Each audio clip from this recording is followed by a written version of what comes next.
안녕하세요. 저는 서울에 사는 80대 할머니입니다. 저를 80대라고 소개하는 일이 오늘따라 유독 낯설게 느껴지네요. 언제 이렇게 세월이 흘렀고 또 언제 이렇게 나이를 먹었는지 참 세월이 빠르고 찰나인 것 같다는 생각을 자주 하게 되는 요즘인 것 같습니다. 지나고 보니 정말 한순간인 것 같아요. 그렇지 않나요? 정말 한순간인 것 같지만 그래도 지난 날을 추억하고 떠올려 보면 정말 온갖 일이 다 있었긴 합니다. 어떻게 그런 세월을 다 견디고 버틸며 살았나 싶을 정도로 말이죠. 처음 살아보는 거니 멋모르고 그렇게 살았지 다시 살라고 하면 저는 다시 살 수는 없을 것 같아요. 그만큼 제 인생은 고난과 역경이 참 많았거든요. 저는 아들이 둘입니다. 딸을 하나 낳고 싶었는데 인생사라는 게 마음대로 되지 않잖아요. 그래서 아들만 둘이에요. 셋째를 낳자고 남편과 이야기했는데 그게 뜻대로 되지 않았습니다. 남편이 일찍 세상을 떴거든요. 제 나이 25이었습니다. 4살, 2살짜리 아들 둘을 데리고 아무 능력도 없는 여자가 혼자 살아가기란 참 버거운 일이었어요. 물론 지금도 힘들긴 하겠지만 당시에는 더더욱 힘들었습니다. 저희 친정이 부자도 아니었고 시댁도 마찬가지였어요. 서로 힘든 처지를 바로 옆에서 이해하며 위로해주다 만나서 결혼까지 한 사이였기 때문에 정말로 뭐가 없었습니다. 그런 상황에서 남편 없이 아들이 둘이나 딸린 어린 여자가 어떻게 잘 살 수 있었겠어요. 그건 거의 불가능에 가까운 일이었습니다. 하지만 삶을 포기할 수는 없었어요. 저에게는 자식들이 있었잖아요. 정말 악착같이 살았어요. 주변에서 저를 떠올리는 모든 사람이 숙향이는 정말 독해. 나는 걔만큼 독한 애를 본 적이 없어. 뭐 그런 소리를 바로 할 만큼 말입니다. 안 해본 일이 없었습니다. 누군가가 이것도 해봤어? 라고 물으면 다 해봤다고 대답할 만큼 말이죠. 몸 파는 일 말고는 정말로 다 했던 것 같아요. 그 원동력은 오로지 아이들이었습니다. 아빠 없이 자랄 내 아들들이 너무 불쌍하고 안타깝고 그리고 그 아들들에게 최대한 아버지의 부재가 없게 만들어주고 싶었거든요. 누군가는 이렇게 말했던 것도 기억이 나네요. 그렇게 열심히 살아봐야 소용없어. 자식들 크면 부모한테 감사할 줄 모른다니까. 입 싹 씻고 잘 되면 다 지가 잘나서 잘 된 거라고 생각할걸? 저는 그런 사람들에게 늘 이렇게 대답했어요. 그래도 상관없으니까 그런 말을 할 만큼 잘 되기나 했으면 좋겠다. 하고 말이죠. 정말로 저는 그렇게 생각했어요. 나에 대한 감사함은 몰라도 된다. 그냥 아이들이 잘 자라기만 해줬으면 좋겠다고 말이죠. 저에게 저의 아들들은 인생의 전부였으니까요. 그보다 더 귀한 건 세상에 없었습니다. 제 그 바람이 하늘에도 통한 걸까요? 저는 재수가 없는 와중에 재수가 좋은 사람이었어요. 이게 뭔 말인고 하면 가난한 집안에서 태어난 것, 남편이 그렇게 일찍 세상을 떠나 여자 혼자 아들 둘을 키우게 된 것, 이건 정말 재수가 없는 일이잖아요. 제 팔자를 생각해야 할 만큼 말입니다. 하지만 그 와중에 저는 꽤 일머리가 좋아서 여기저기서 찾는 곳이 많았어요. 그리고 그 시절에 괜찮은 사장님들을 만나 월급이 많은 편이었고 떼인 적도 없고 말이죠. 보통 그 시절에 저 같은 젊은 여자들은 월급이 떼이는 일도 많았고 험한 일을 당하는 경우도 정말 많았거든요. 주변에 그렇지 않은 사람들이 없을 정도로 말입니다. 하지만 저는 그런 일이 없었거든요. 이제 왜 재수가 없는 와중에 재수가 좋다라는 말을 했는지 아시겠죠? 정말로 딱 그 말이 맞았습니다. 물론 그렇기는 해도 정말 힘든 세월이었어요. 밤낮 없이 일을 했었어야 했고 아이를 돌보는 것도 너무 힘에 부쳤으니까요. 정신력으로 이겨낼 수 있었지 아마 그렇지 않았다면 진작에 몇 번이고 쓰러져서 병원비가 더 많이 나왔을 겁니다. 그렇게 키운 아들들이 없어요. 저는 정말 부족함 없이 키웠다고 생각합니다. 물론 아버지가 없는 그 빈자리를 완벽하게 채워줄 수는 없었어요. 당연하죠. 아버지가 없는 건 없는 거니까요. 하지만 적어도 물질적으로는 부족함 없이 키웠다고 생각해요. 그렇다고 다 해준 건 아니었지만요. 그 시절에 여자 혼자 아들 둘을 키우면서 그것도 뭐 하나 가진 것 없는 여자가 아들들을 그렇게 키워내려면 정말 말도 안 되는 노력을 했었어야 합니다. 저는 그랬어요.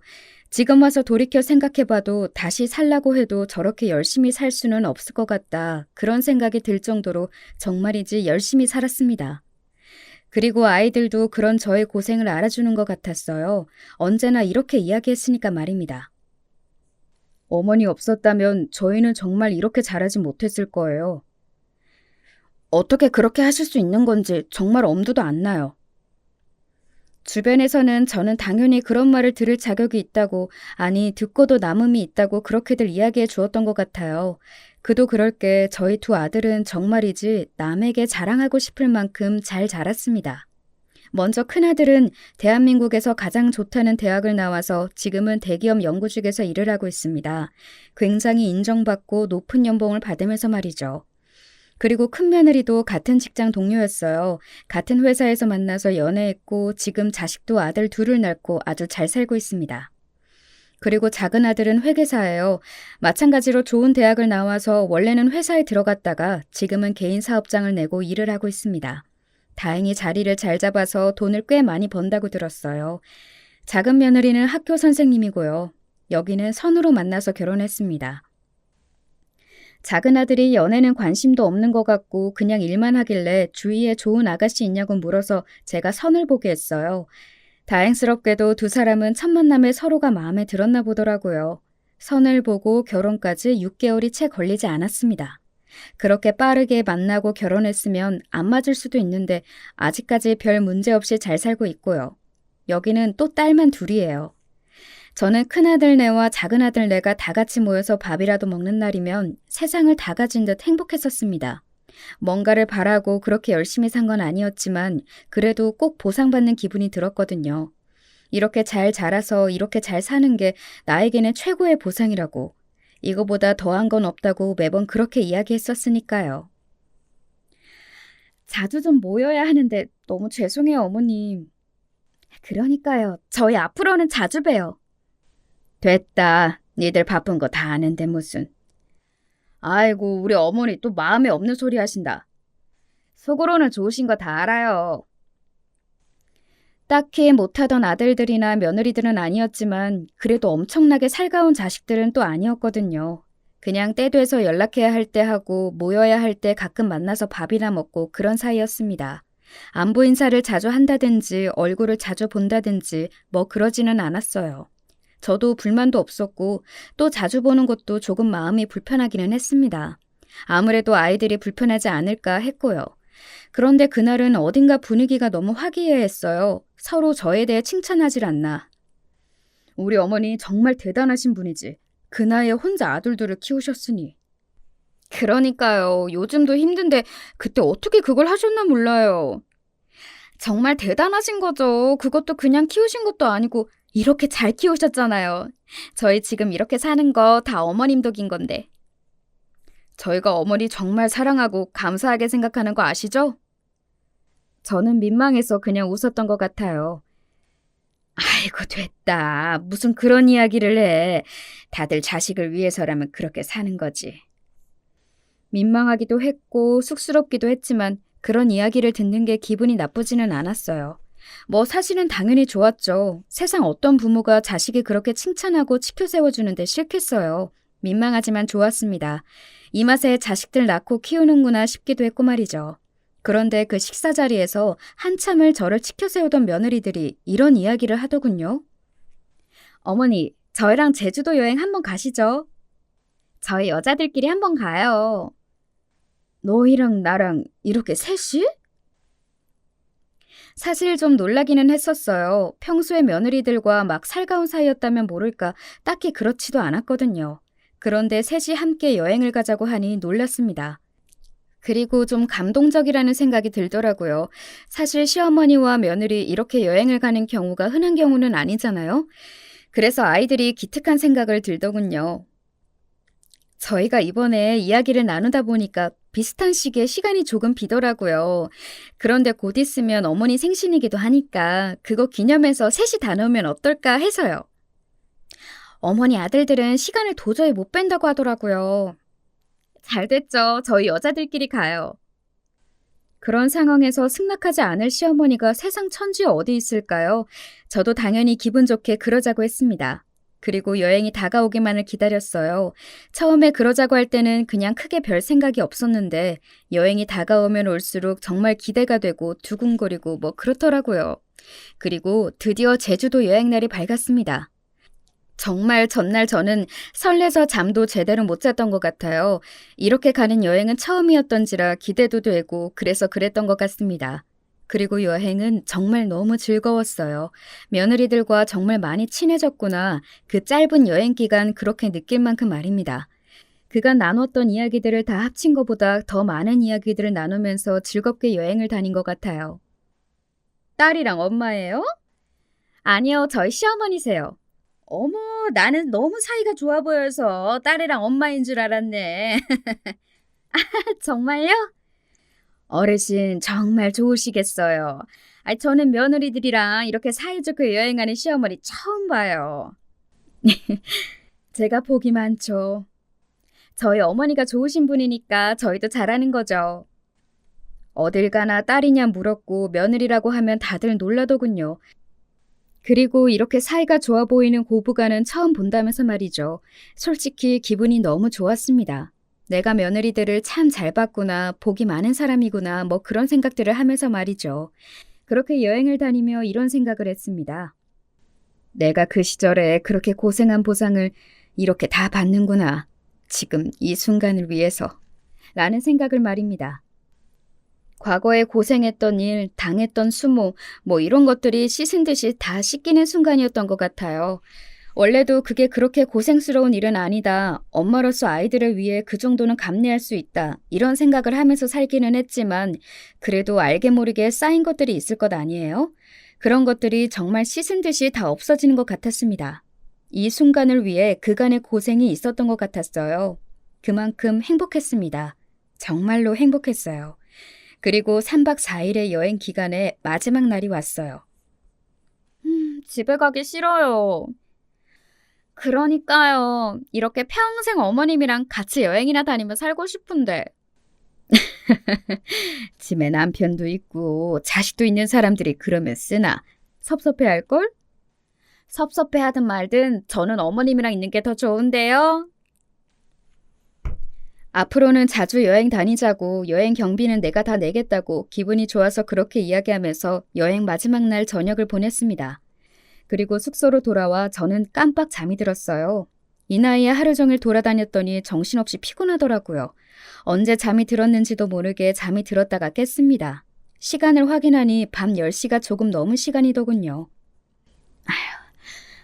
목이 마르네. 목이 말라서 방 밖으로 나왔어요. 며느리들이 빌린 숙소는 제주도 느낌이 굉장히 많이 나는 펜션이었는데 방이 3개였거든요. 각자 다른 방을 썼습니다.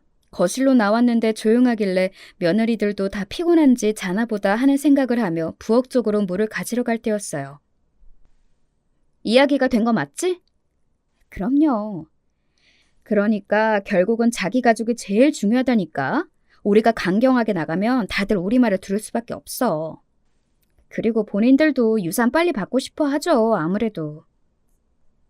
원래 그렇게 귀가 밝은 사람이 아닌데 그날따라 굉장히 선명하게 그 모든 이야기가 귀에 꽂히듯 들어오더군요.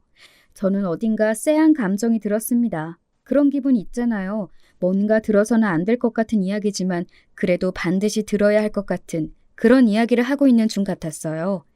큰며느리가 묵고 있던 방에 문이 조금 열려 있어서 그 사이로 빛이 나오고 있더군요. 저는 다가가 방문 뒤에 섰습니다. 그리고 귀를 가까이 가져다 댔어요. 그 이후로 들려온 모든 대화 내용들이 너무나도 충격적이라 아직도 기억이 생생히 나네요. 그런데 자식들이 다 동의하면 다시 못 나오시는 거 맞죠? 내가 다 알아봤다니까? 아니, 어머니 저렇게 평소에는 별말 없이 조용히 있어도 살아오신 거 보면 엄청 독하고 내공 있으신 분일 건데 혹시나 나중에 문제될 일 있지 않을까 해서요. 없어. 걱정하지 마. 거긴 한 번 들어가면 못 나와. 그때까지만 해도 설말설마했던 것 같아요. 하지만 곧이어 들려오는 말은 저를 그 자리에서 주저앉게 만들었습니다. 저 노인네 이번 여행만 끝나면 요양원으로 치워버릴 생각하니까 속이 다 시원하네요. 너무 좋아요. 이 말을 들었거든요. 순간 멍하고 내가 무슨 말을 들은 건가 싶고 지금 이 상황이 현실인지 아닌지 구분이 되지 않고 뭐 그런 기분이 들더라고요. 왜 그런 거 있잖아요. 너무 충격적인 일을 보거나 듣거나 겪으면 현실 감각이 없어지는 기분 말입니다. 그때 제가 딱 그랬던 것 같아요. 정말 현실 감각이 들지 않더라고요. 요양원에 보내고 조금 있다가 금치산자 판정 받게 하면 돼. 그러면 재산도 다 저희 거가 되는 거죠? 내가 알아봤더니 저 노인의 꽁쳐둔 재산이 한두 푼이 아니더라. 정말요? 얼만데요? 이거 저거 합치면 30억은 되는 것 같았어. 세상에 30억이요? 진짜 독한 노인네라니까. 그 시절에 정말 한 푼도 없이 여자 혼자서 아들들이 이렇게 키우고 재산도 그만큼이나 가지고 있고. 진짜 우리가 잘 결정한 것 같아요. 뭐가? 저렇게 어지간하지 않은 분이면 정말 오래 사실 것 같은데 그러면 저희가 더 늦게 돈을 받는 거잖아요.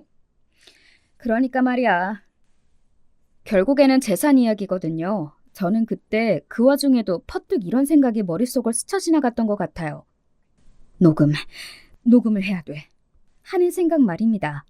며느리들 말대로 저는 정말 산전수전을 다 겪으며 지금과 같은 삶을 살게 된 거였어요. 온갖 사람들을 다 만났습니다. 제가 안 좋은 일을 당하지 않더라도 그런 일을 당하고 겪은 사람들도 주변에 많았고요. 언제 어디서나 녹음을 생활화해 둬야 돼. 우리 나이에 이제 그런 일이 있어? 몰라? 요즘 돈 좀 있는 노인네들 상대로 사기가 얼마나 판을 치는데. 지인이 언젠가 사기를 당하고 와서 저에게 이런 건 알아둬야 한다면서 휴대폰으로 녹음하는 걸 알려줬었거든요. 그걸 이렇게 쓰게 되는 날이 올 거라고는 상상조차 하지 못한 채 지인의 이야기를 들었지만요. 제가 녹음 버튼을 누르고 나니 며느리들은 더한 대화들을 나누더군요. 마치 자신들의 죄를 다 이야기하는 범인들처럼 말입니다. 아니, 생각해봐. 내 생각에는 우리 어머니 100살까지 사실 것 같거든? 그러면 우리가 7순이 넘어. 그때 그 돈 물려받아서 무슨 소용이야. 그러니까요. 한 살이라도 젊을 때 물려받아야 써야죠. 남편이 한 번 떠본 적도 있대. 어머님 그 재산들 다 어떻게 하실 거냐고. 그랬더니 어머님이 뭐라고 했다는 줄 알아? 뭐라고 하셨다는데요? 언젠가 큰아들이 저에게 어머님 그 많은 재산 어떻게 하실 거예요? 라고 물어본 적이 있었습니다. 자신을 달라는 듯한 뉘앙스도 아니었고 정말로 궁금해서 물어본 것 같아서 저도 제 생각을 이야기했던 적이 있어요. 한 번도 생각해 본 적은 없는데 그냥 힘든 사람들 주고 싶다는 생각을 해본 적은 있다. 힘든 사람들이요? 내가 힘들게 살았잖니. 혼자서 니들 키우면서. 그래서 혼자 아기 키우는 여자애들 가끔 텔레비전에서 보면 마음이 그렇게 아프더구나. 그래서 그런 사람들 도와주고 싶기도 하고. 어머님 진짜 대단하시네요.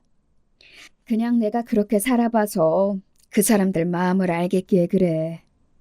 뭐 어떤 식으로 더 어떻게 도와주겠다 구체적인 계획을 세운 건 아니었어요. 그냥 막연히 그런 사람들을 위해 쓰고 싶다고 생각했습니다. 그리고 저는 단 한 번도 자식들이 제 재산을 제가 그런 식으로 쓴다는 것을 섭섭해하거나 싫어하거나 할 거라는 생각을 못했어요. 자신들을 제가 어떻게 키웠는지 그 누구보다 잘 아는 아이들이라고 생각했으니까요. 하지만 아니었던 겁니다. 그건 그거고 돈은 돈이었나 보더라고요. 그것도 부모를 버릴 만큼 중요한. 어머니 미치신 거 아니에요? 그걸 왜 남을 줘요? 그래서 내가 이렇게 하자고 한 거 아니야. 어머님은 그러고도 남을 사람이라. 진짜 큰일 날 뻔했네.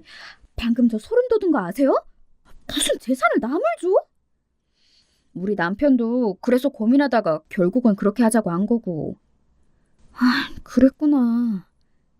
도련님은 뭐라고 하면서 그러자고 했어? 그 사람은 뭔 고민도 안 해요.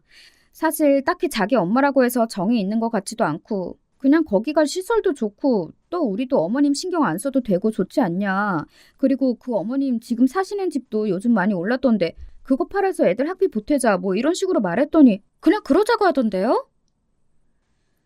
며느리들 입에서 나오는 모든 말이 그야말로 충격 그 자체였습니다. 그 순간 눈물이 뚝 하고 흘렀던 것 같아요. 억울했습니다.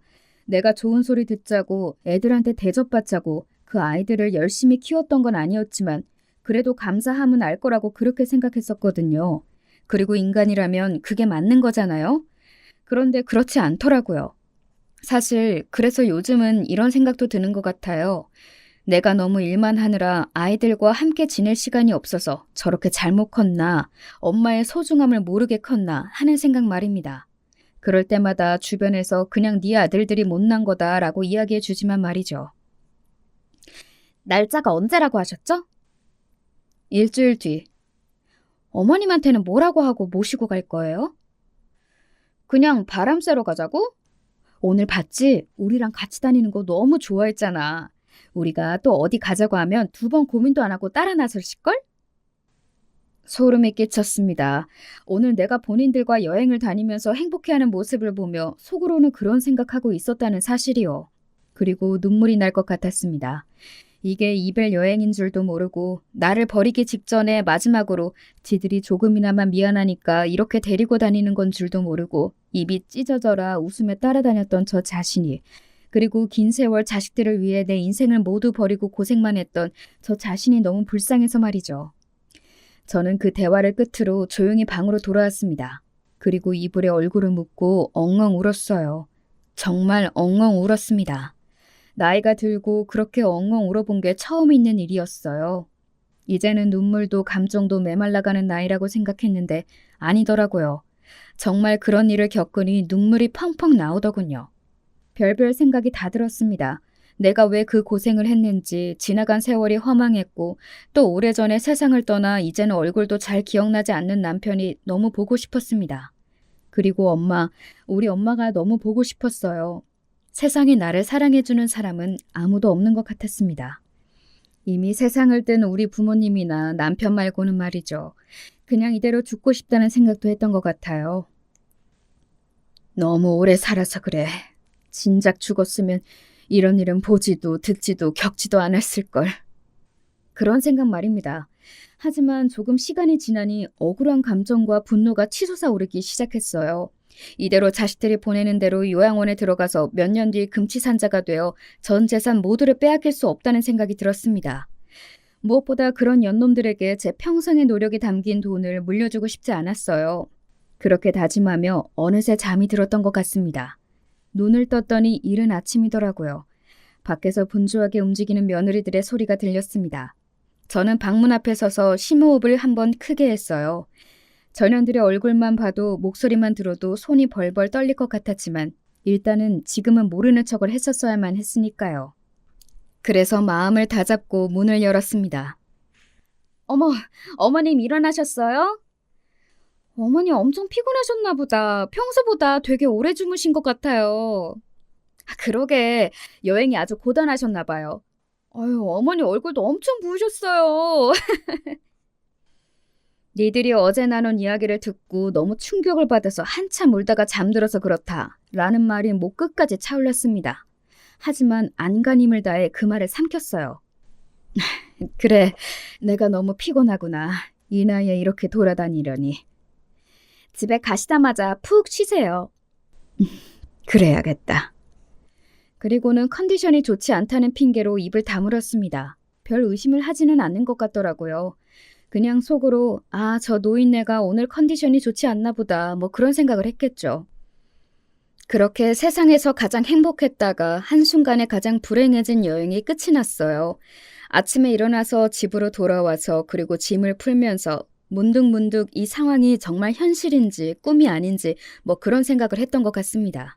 그럴 때마다 휴대폰에 녹음된 며느리들의 음성을 들으며 절망했고 말이죠. 하루 정도는 그냥 그런 상황을 반복했던 것 같아요. 멍하게 앉아있다가 울다가 그리고 이게 정말 현실인가 싶어 음성을 확인하고 절망하는 그 행동을 말입니다. 그리고 그 다음 날 그 음성을 들고 친한 변호사를 만나러 갔습니다. 원래 알고 지내던 노신사분이셨는데 지금은 은퇴하신 전 변호사분이었어요. 이건 범죄인데 이 자식들이. 제가 어떻게 하면 좋을까요? 일단은 요양원에 들어가면 안 되고 유언장을 따로 쓰시는 것부터 해야죠.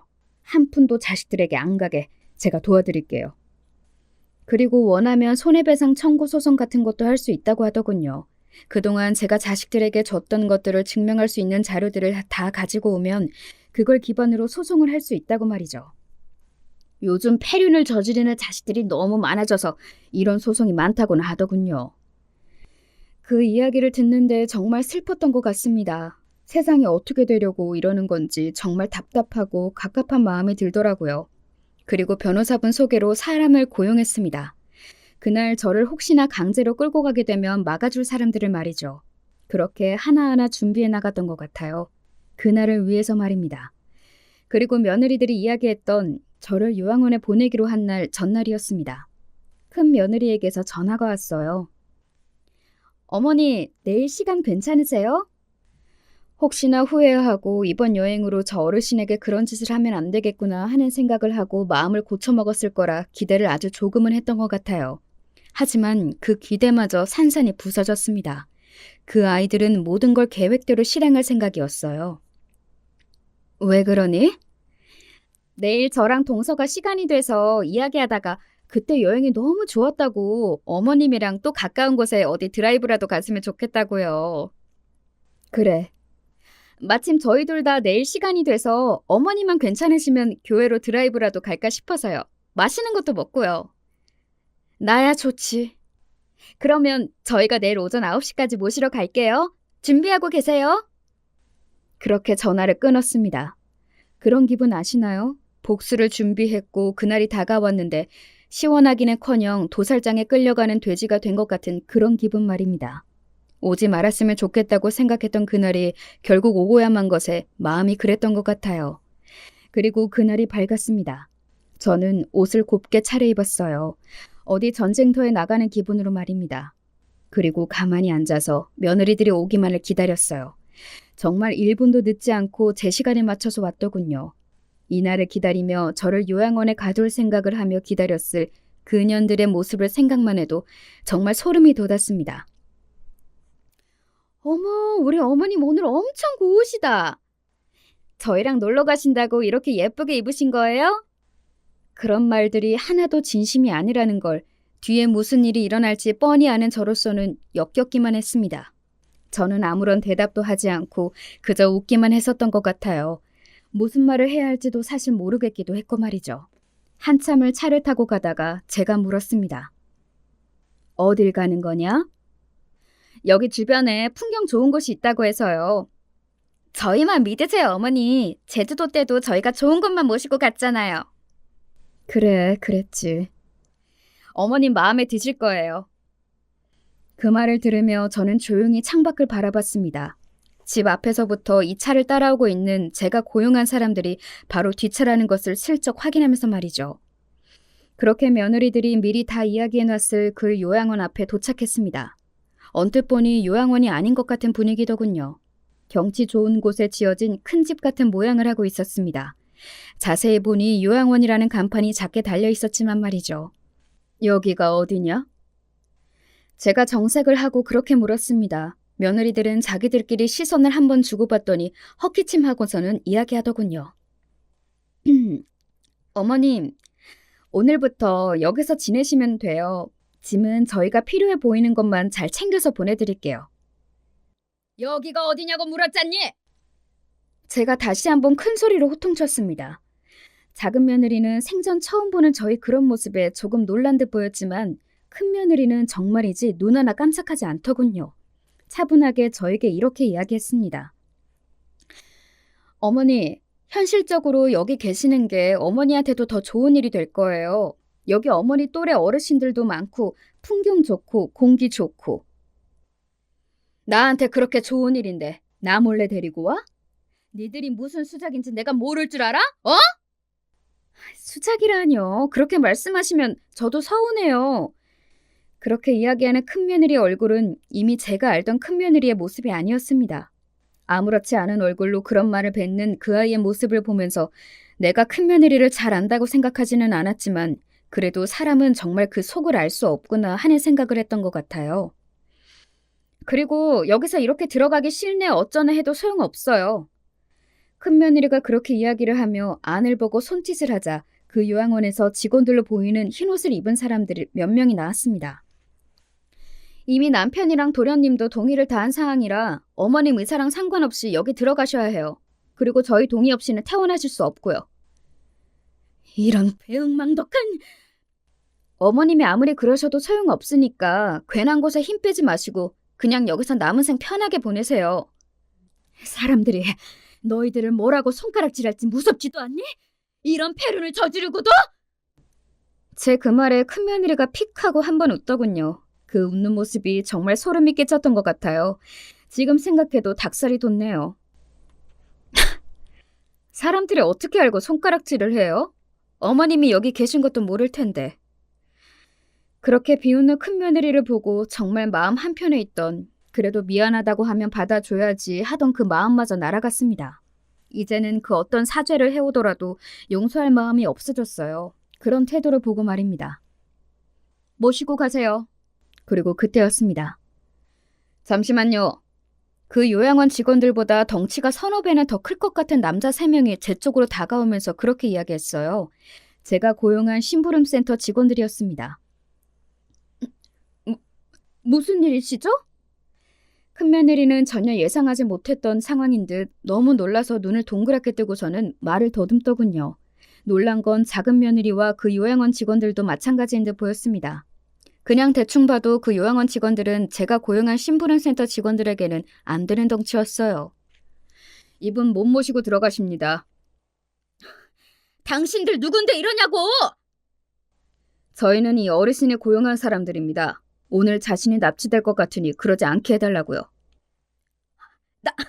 납치라뇨? 큰며느리가 당황해서 그렇게 소리쳤습니다. 저는 그런 큰며느리를 향해 더 크게 소리 질렀어요. 납치가 맞지 않니?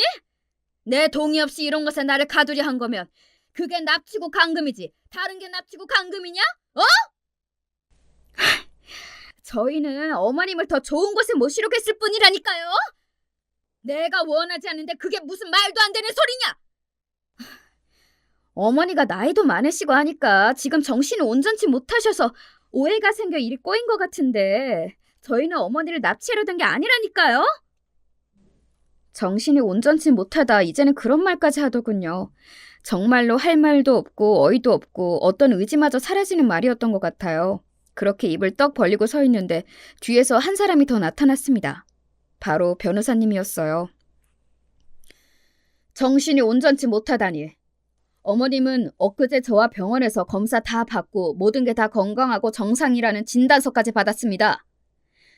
변호사는 그렇게 이야기하며 며느리들 눈앞에 엊그제 제가 받은 진단서를 들이밀었습니다. 네, 그랬어요. 저는 엊그제 이런 일이 생길 걸 예감한 변호사님과 함께 병원에 가 간단한 검진은 다 받아둔 상태였습니다.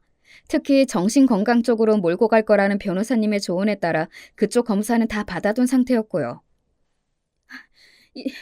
이걸 다 언제? 그리고 어떻게? 저는 어머님을 고용하신 변호사입니다.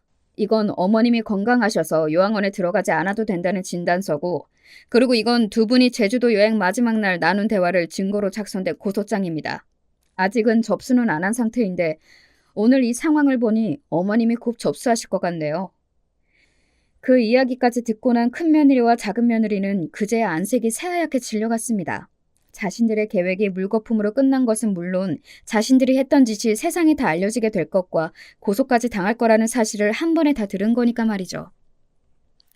그리고 어머님이 유언장을 쓰셨거든요. 당연히 자식들에게 한 푼도 물려주지 않는다는 내용인데 오늘 두 분의 이런 행위가 어머님의 유언장에 잘 실현되는 데 더더욱 도움을 주겠네요. 그 이야기까지 들은 작은 며느리는 행동이 참 빨랐습니다. 어머님 정말 죄송해요. 저는 안 하려고 했는데 정말로 저는 처음부터 이럴 생각은 없었거든요. 그런데 형님이 하자고 한 거예요. 저나 애비도 다 형님이 설득한 거고요. 저는 정말 이런 생각 꿈에도 한 적이 없습니다. 그런 작은 며느리를 큰 며느리가 노려보더군요.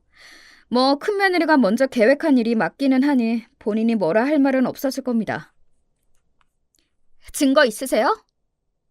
뭐? 무슨 증거? 저희가 그랬다는 증거 있으시냐고요. 무슨 소송을 하겠대? 무슨 증거로?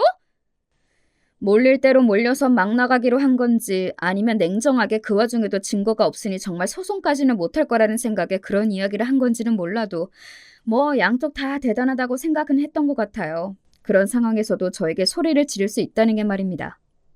녹음된 음성이 있다.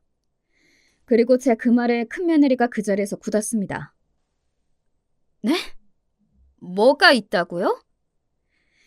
제주도 여행 마지막 날 니들 둘이 나를 두고 했던 대화. 그걸 내가 다 들었고 내가 다 녹음했어. 휴대폰으로. 그제야 큰며느리는 그 상황이 다 이해가 된 듯 했어요. 그리고 이내 표정을 확 구기더군요. 빼도 박도 못하는 증거가 있다는 걸 알게 되었으니 말입니다. 그리고 작은 며느리는 더더욱 저에게 고개를 조아리며 자기가 죽을 죄를 지었다고 석구대죄하고 있었고 말이죠. 그걸 다 녹음을 하셨다고요? 그래. 어디 들려줘? 저는 그렇게 이야기하고서는 휴대폰을 들어 녹음한 내용을 재생하는 버튼을 눌렀습니다. 그러자 선명하게 녹음된 큰며느리와 작은 며느리, 그날의 대화 소리가 그대로 흘러나왔어요. 큰며느리의 표정은 점점 더 어두워졌고 작은 며느리는 그야말로 사색이 되더군요. 이 녹음 내용을 만약에 다른 사람들이 듣게 된다면 자신들이 어떻게 될지 끔찍해하는 것 같았습니다. 어머니 제발 용서해 주세요. 제가 정말 죽을 죄를 지었어요. 정말 제가 한순간 눈이 돌았었나 봐요. 돈 안 주셔도 되고 다 괜찮아요. 어머님이 시키는 대로 다 하겠습니다. 그냥 없던 일로만 해주세요. 제발요. 작은 며느리는 애가 탄 듯 보였습니다. 혹시나 시어머니에게 이런 짓을 한 게 소문이 다 날까봐 벌벌 떨었어요. 반면 큰 며느리는 아무 말도 하지 않고 입을 꾹 다물고 있더군요. 저는 그날은 그 두 사람에게 아무 말도 하지 않았습니다. 그냥 가만히 바라보고 있다가 그 자리를 벗어났어요. 거기서 더 따지고 네가 잘못했니 어쩌니 하고 싶은 마음도 있었지만 얼른 그 자리를 벗어나고 싶은 마음이 더 강했거든요. 나를 가둬두려고 했던 그 장소에 나를 가둬두려고 했던 그 두 사람과 함께 있고 싶지 않았거든요. 집으로 돌아와서 가만히 멍하니 앉아 있었습니다. 한동안 그 무엇도 할 수 없었어요. 옷을 갈아입거나 무언가를 먹거나 마시는 것도 할 수 없겠더군요. 그냥 앉아있는 것 말고는 말입니다.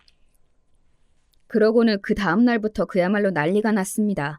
큰아들네나 작은아들네에서 서로 찾아오고 연락해오고 그런 거로 말이죠. 어머니, 제가 죽을 죄를 지었습니다. 그러면 안 되는 건데. 그리고 제가 원하면 이혼을 하겠다 그렇게 이야기를 하더라고요. 저는 이혼이고 나발이고 큰며느리와 큰아들 두 사람을 다시는 보고 싶지 않았습니다. 그래서 그렇게 이야기했어요. 그냥 영 끊고 살자. 이미 줬던 거 다시 달라고 안 할 테니까 너도 그냥 내 재산 받지 않겠다는 각서에 도장이나 찍어. 변호사 말에 의하면 유서를 자식들에게 돈을 안 준다고 다 작성한다고 해도 나중엔 제가 죽고 나면 소송을 걸어서 한 푼이라도 가져가려 하는 경우가 많다고들 하더라고요. 하지만 저는 절대 그런 일이 일어나게 하고 싶지 않았거든요. 하지만 큰아들은 절대 그러겠다고 말하지 않더군요. 그냥 며느리와 이혼을 하겠다는 말밖에 말입니다. 작은아들은 울면서 무릎을 꿇고는 자기는 정말 이 정도로 철저하게 계획을 했을지 몰랐다며 형수인 큰며느리에게 탓을 넘기더군요. 사실 둘 다 굉장히 잘못하기는 했지만 저로서는 큰아들은 다시는 보고 싶지 않은 마음이 들었고 작은아들의 경우에는 저 못난 놈이라는 생각이 들더군요. 뭐 엄마인 저를 버리기로 선택한 놈들이라는 건 변함이 없지만 말입니다. 큰며느리는 그 이후로도 한동안 저에게 사과하러 오지 않았습니다. 자신의 죄를 인정하고 싶지 않아서인지 아니면 자존심 때문인지 그도 아니면 실패한 게 분해서 그런 건지는 몰라도 말입니다. 큰아이는 며느리와 이혼한다는 이야기를 들었습니다. 그리고 얼마 지나지 않아 큰며느리가 저를 찾아왔어요. 제가 잘못했습니다. 왜? 이혼하겠다고 하니 이제야 아차 싶어? 제가 해서는 안 되는 짓을 했다는 걸 지금 매일 깨닫고 있습니다. 정말 죄송해요. 듣자 하니 아들들, 그러니까 제 손주들이 그 모든 이야기를 다 알게 되었다고 하더군요. 그러고는 엄마한테 와서 우리 엄마가 그런 사람이라는 걸 믿을 수 없다고 내가 나중에 엄마를 그렇게 버려도 되냐고 물었다고 하더군요. 그 이야기를 듣는데 큰며느리는 아차 싶었다고 하더군요. 제 아들들이 저한테 그런 짓을 한다고 하니 제가 어머니께 얼마나 끔찍한 일을 저질렀는지 바로 와닿았어요. 저는 그런 일을 하려고 하면서 그리고 자기도 아들 둘이 있으면서 어떻게 그런 생각을 한 번도 안 했는지 하는 생각이 들더라고요. 자신도 미래에 자신의 아들들에게 그런 짓을 당할 수 있다는 사실 말입니다. 하지만 저는 제 자식들을 용서할 생각이 없습니다. 지금도 큰아들은 이혼을 진행 중에 있어요. 그렇게 이혼을 하고 나면 그래도 자신은 제 자식인데 엄마 된 마음으로 품어줄 거로 생각하는 거겠죠. 저는 그럴 생각이 없는데 말입니다. 어떻게 보면 아들이 더 괘씸한 거 아닌가요?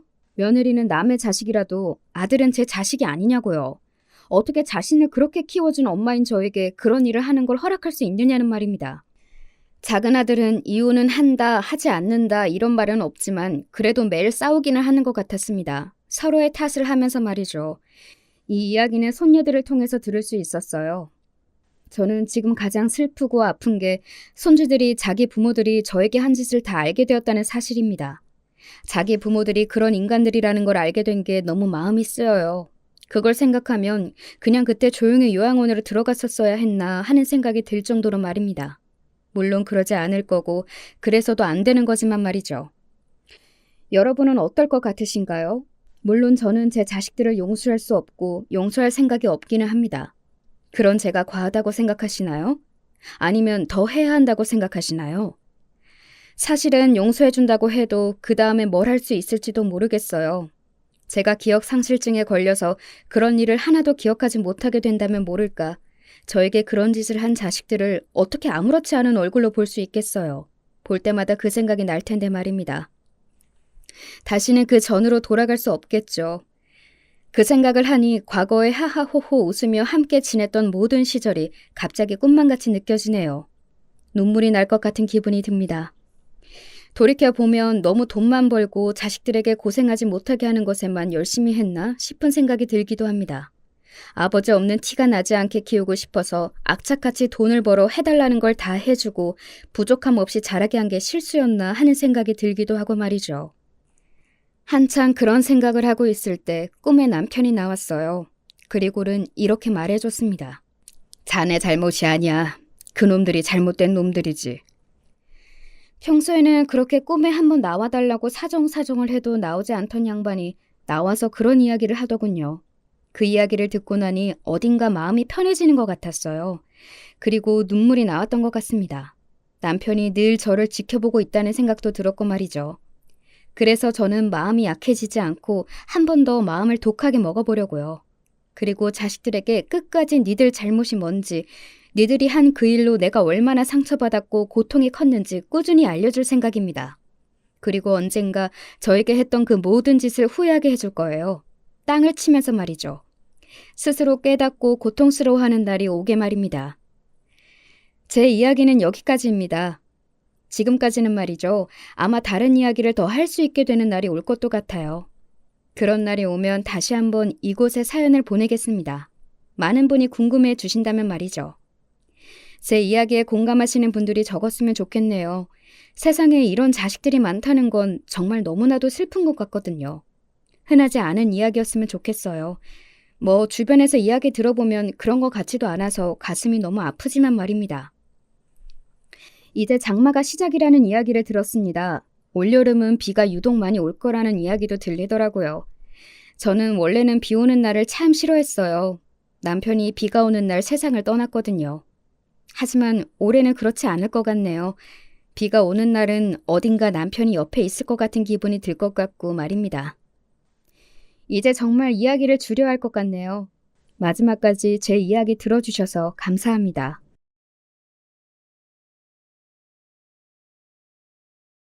안녕하세요. 저는 사람 문제로 스트레스를 받으면 일이 손에 잘 안 잡히는 40대 여성입니다.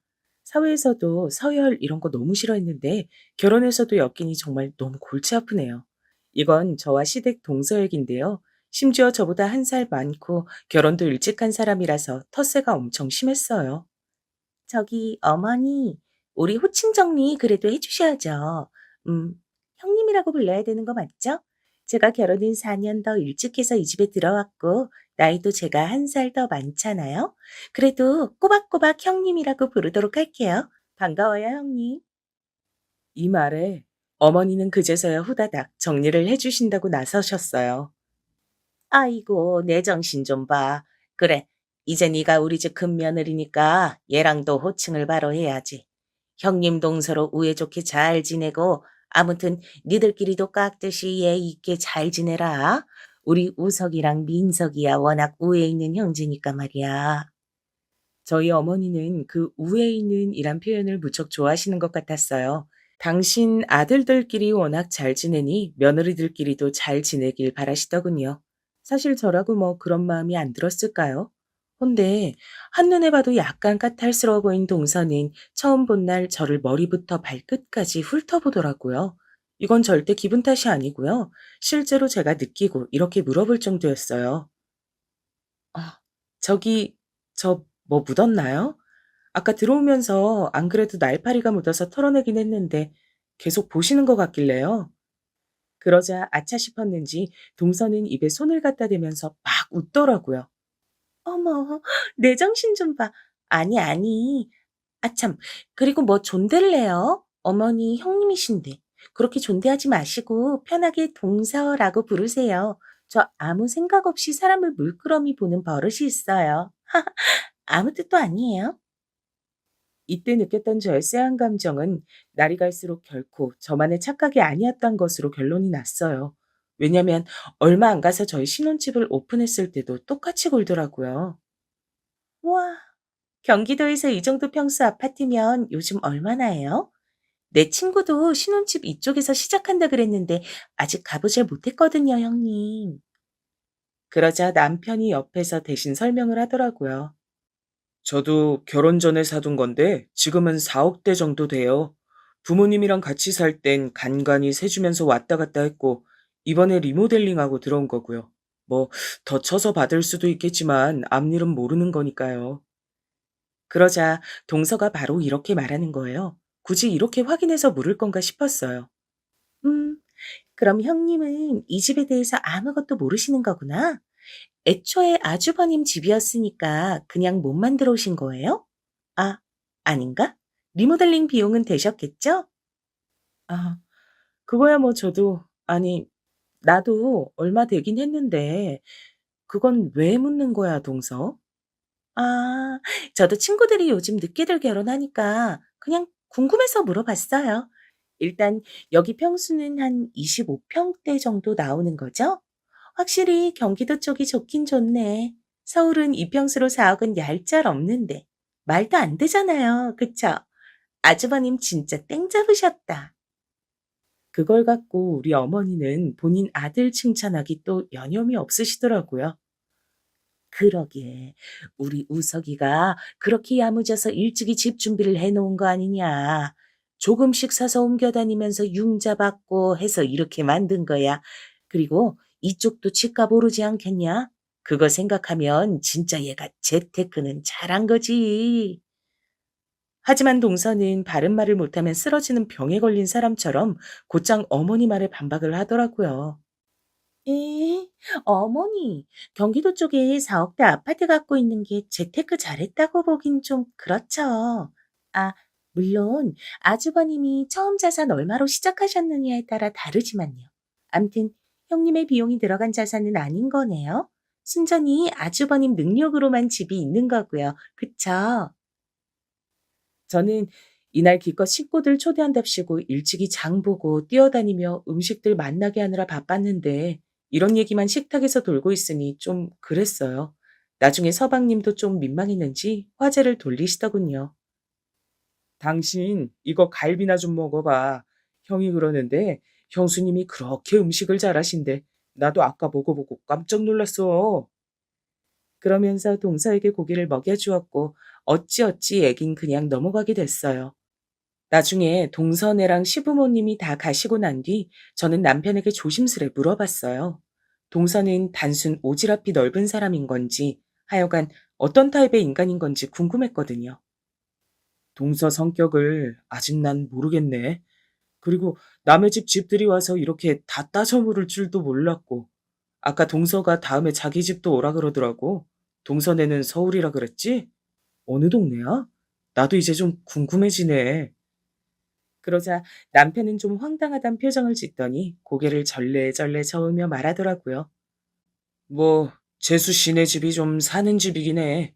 민석이 장가 갈 때 전혀 준비도 안 돼 있었는데 저 집에서 엄청 밀어붙이긴 했어. 신혼집도 거의 70%를 댔대나. 본인 딸이 더 나이가 많으니까 그 정도는 부담이 안 된다고 할 정도의 집이었지. 내가 알기론 그 동네 평수면 20억대 정도일걸. 나도 예전에 한 번인가 가봤어. 그래서 저도 역시 자기 집이 부유한 편이니 저리 자신있게 굴었구나 싶더라고요. 근데 뭐랄까? 전 조금 당돌하다는 인상을 받아서 그런지 여전히 불편했어요. 그리고 얼마 안 가서 동선인 자기네 집에 초대해서 다 같이 갔는데요. 와, 실제로 넓은 평수에 이름난 동네이기도 했고 아파트 주변 환경이 무척 좋긴 하더라고요. 전 신혼집에 욕심이 없었지만 일순간 이런 곳도 괜찮겠다 싶었어요.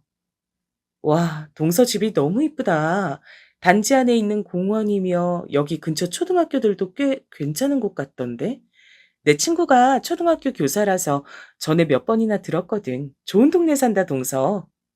그러자 동서는 싱긋 웃으며 말하더라고요.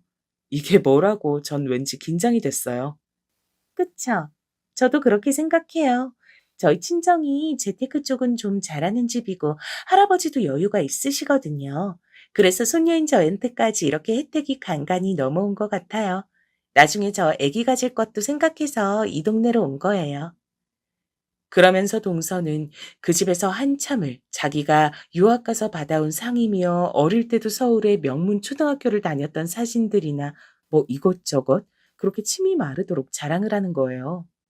지금은 저도 좀 쉬고 있지만 프랑스 유학 다녀온 직후엔 진짜 바빴어요. 여기저기 불려다니고 정말 바빴는데 그 와중에 이 사람 만나서 코가 깬 거죠 뭐. 내가 민석 씨 안 만났으면 진짜 위대한 일들 여럿 했을 텐데 말이야. 동서가 말을 이렇게 거드름 피우듯이 하지만 제가 알기론 좀 다른 사정이 있었어요. 어머니도 내심 그 부분은 얄미우셨는지 돌아오는 차 안에서 저에게 흉을 보셨거든요. 작은 애 저거 이쁘려다가도 꼭 말을 저렇게 해서 기분을 나쁘게 만들어. 지가 그렇게 죽자사자 우리 민석이 따라다니고 결혼 안 하면 죽겠다더니 꼭 밖에만 나가면 민석이 탓을 하더라. 막말로 지들이 뭐 사고라도 쳤어 뭐랬어. 억지로 결혼할 이유가 하나도 없는데 말이야. 아휴, 꼭 저렇게 엇나가서 기분을 잡치게 한다니까. 어머니는 내내 입이 대빨 나오셔서는 궁시렁거리셨고 저도 그냥 그러려니 하고 말았어요. 그런데 동서는 안 그런 척하면서 은근히 뒤에서 꽤나 훈수지를 두는 편이었어요. 이때 전 어머니께도 서운했던 게 저한테 그렇게 동서 욕을 하시더니 갑자기 안면을 싹 바꾸시는 거예요. 큰애야, 저기 너 그날 네 동서네 다녀와서 대접 잘 받았다고 연락 안 했냐? 네 동서가 나보고 서운하다고 연락을 했더라고. 난 당연히 네가 윗사람으로 그런 칠해야 했을 줄 알았지. 진짜 안 한 거 맞냐? 어머, 아니, 아, 저기 나오는 길에 인사도 했고요. 어머, 근데 동서가 서운하다고요? 자기도 우리 집 왔다 간 날 아무런 인사도 없었는데 왜? 아무튼 제가 연락해 볼게요, 어머니. 저는 약간 황당했지만 곧장 동서에게 연락을 했어요. 내키진 않았지만 이렇게 돌려서 연락하는 그 방식도 그렇고 불편하니까 빨리 선을 그으려고 했던 거죠. 동서, 그날 고마웠어. 내가 너무 바삐 오느라고 연락이 늦었네. 예쁜 집에서 대접 잘 받고 왔어. 정말 고마워. 이렇게 보내놓았는데 동서는 제가 보낸 메시지를 읽고 난 뒤 답장을 안 하는 거예요. 읽고 답하는 걸 잊었나 싶었는데 그냥 그렇게 묵묵히 답이 없더라고요. 저는 이런 분위기가 점점 편치 않게 느껴져서 동서와 거리를 두려고 했는데 벼랑간 2주쯤 지났을까요? 갑자기 저에게 만나자더군요. 형님, 시간 혹시 되시나요? 제가 잠깐 여기 볼 일이 있어서 왔는데 형님 댁 지나는 길이라서요. 괜찮으시면 차라도 한잔해요. 저는 웬일인가 싶었지만 딱히 거절할 이유도 없어서 그냥 동서를 만나보게 됐어요. 그런데 이날 동서는 저에게 매우 선 넘는 얘기를 했답니다. 만약 손 아래 동서가 본인에게 뜬금없이 찾아와서 제 배우자의 옛날 과거사를 얘기한다면 어떠실 것 같으신가요? 만약에 누군가 저에게 이처럼 남일처럼 물었다면 저도 별 조언을 다 했을 거예요. 근데 막상 내일이 되어서 눈앞에 몰아닥치니 사람이 바보처럼 돼버리더라고요. 응? 그게 무슨 얘기야, 동서? 아, 우리 남편이 전에 만난 사람이 동서 지인이었단 거지? 아, 그런 인연이. 그랬구나. 근데 뭐 옛날 일이잖아. 지금은 어쩔 수 없지. 순간 저는 지금 마시고 있는 게 커피인지 쓸개즙인지 진짜 뭔 맛도 안 나고 감각이 이상해지는 것 같더라고요. 저희 남편은 저에게 열렬하게 구애를 했고 우리 둘 사이는 무척 좋았어요. 근데 벼랑간, 결혼한 지 4개월 막 된 새댁한테 이런 얘기를 왜 하는 거죠? 역시 모르실 것 같더라고요. 제가 이 얘기를 한 이유는 아주버님이랑 교제했던 제 지인 말이에요. 아직 결혼 안 했거든요. 저보다 1살 어리고, 그러고 보니까 형님이랑 동갑이네요. 하여간 아주버님 취향도 참, 아니. 아무튼 이게 아니고, 걔가 말이에요. 경기도 이쪽 동네로 이사 온다 그러더라고요. 에? 뭐? 이 동네로? 그건 또 무슨 얘기? 아니, 근데 이 사람은 알고 있는 건가? 그러자 동서는 아주 의미심장한 얼굴로 이렇게 말하는 거예요. 순간 동서가 좀 달리 보이더라고요. 마냥 짓궂고 차갑게 봤는데 나름 저를 격정해서 말해준 것이었어요. 아실 수도 있고 진짜 모르실 수도 있고 저는 모르죠. 아무튼 한 가지 희망적인 건 아주버님이 헤어지자고 해서 이별했던 거거든요. 걔는 엄청 미련이 많이 남아 있어서 제가 아주버님 결혼한다고 말했을 때도 엄청 슬퍼했어요. 뭐 아주버님은 걔가 안중에 없을 거예요, 형님. 형님을 더 사랑하니까 결혼했겠죠?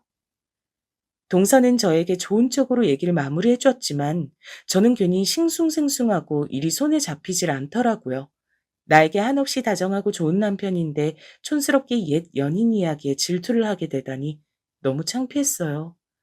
하지만 저는 감정이 꽤 얼굴에 티가 나는 타입이라 그날 저녁 남편이 들어왔는데도 마음이 개운치가 않은 거예요. 평소 같지 않게 기운 빠져 보이는 저를 남편이 이상히 여겼고요. 동서를 만났다고 했더니 웬일이라고 묻더군요. 웬일로 만났대? 여기까지 재수 씨가 굳이 온 거야? 왜? 근데 여기서 저는 그만 더 참지 못하고 남편에게 얘기를 해버렸어요. 혼자 생각만 해서는 엉망이 될 것 같더라고요. 저기, 동서는 결혼한 지도 오래됐고, 이 집에서 당신을 나보다 더 먼저 봐서 잘 아니까 동서 따는 걱정한다고 얘기해 준 것 같은데 나는 마음이 편치 않아서 말이야. 뭔데 그래? 얘기해봐. 당신 표정이 너무 안 좋은데? 어디 아픈 거야? 그런 남편에게 저는 동서로부터 들은 말들을 털어놓았고 솔직한 감정을 고백했어요. 아, 나도 너무 내가 쫌생이 같아서 말이야. 이런 걸론 신경 쓰는 타입이 아니었는데 듣고 나니까 기분이 별로더라고. 게다가 동서가 사진까지 보여줘가며 혹시 모르니까 알고 있으라 그러는데 암만 생각해도 괜히 본 것 같아서 말이지. 남편은 여기까지 듣고 이마 쪽이 벌게지더니 몇 번이나 한숨을 팍팍 쉬다가 말하더라고요. 당신이 오해하지 않고 들었으면 좋겠는데, 아, 난 재수 씨가 뭔 생각인지 알다가도 모르겠네. 걱정할 수도 있겠지. 근데 그건 그냥 본인이 알고 끝나면 되잖아. 나는 당신을 사랑해서 당신과 결혼했는데 그런 일들을 왜 당신이 알아야 하는 거야? 그런 쓰잘데기 없는 얘기를 왜 한 거냐고. 듣다 보니 남편 말이 100번 맞았고 남편 역시 적잖게 꽤나 불편해한다는 게 느껴졌어요. 그러니 전 여기서 동서편을 들게 된 거예요. 아, 당신 말처럼 그냥 생각해서 말해준 건데 동서가 뭔가 조절을 잘못한 것 같아. 그냥 내가 적당히 소화하고 넘어갈게. 당신은 더 신경 쓰지 마. 나는 그냥은 넘어가기 힘들 것 같아. 당신만 불편하게 됐잖아. 옛날 그 친구가 이쪽에 이사 오건 말건 간에 그건 내가 알 이유도 없고 당신은 더더욱 알 필요가 없는 거야. 미안한데 나 이거 그냥 못 넘어가겠다. 결국 남편은 제 앞에서 서방님께 전화를 걸어 동서에게 전해주라면서 뭐라 따지더라고요. 재수 씨 말이야. 전에 만났던 그런 얘기를 왜 네 형수한테 했다는 거냐? 너도 몰랐다고? 그 봐. 아무짝에도 쓸모없는 얘기 아니냐고. 아무튼 네가 알아서 말 좀 잘 해놔. 나랑 형수만 언짢게 되고 이게 뭐야 지금. 직접 따지려다가 그냥 너 통해서 말하는 거야. 이렇게 전해진 얘긴 다음날 어머니를 통해 저를 향한 면박으로 이어졌답니다. 이 경로가 이해 가시나요? 왜 제가 구박을 받는 입장이 됐는지 모르겠으나 아무튼 어머니는 저를 야단치시더라고요. 둘째가 쓸데없는 소리를 한 건 맞아. 근데 너는 왜 그걸 우석이한테 또 얘기를 해가지고 형제들끼리 싸우고 부부끼리 싸움 나게 만드냐? 그 정도는 눈치는 있어야지.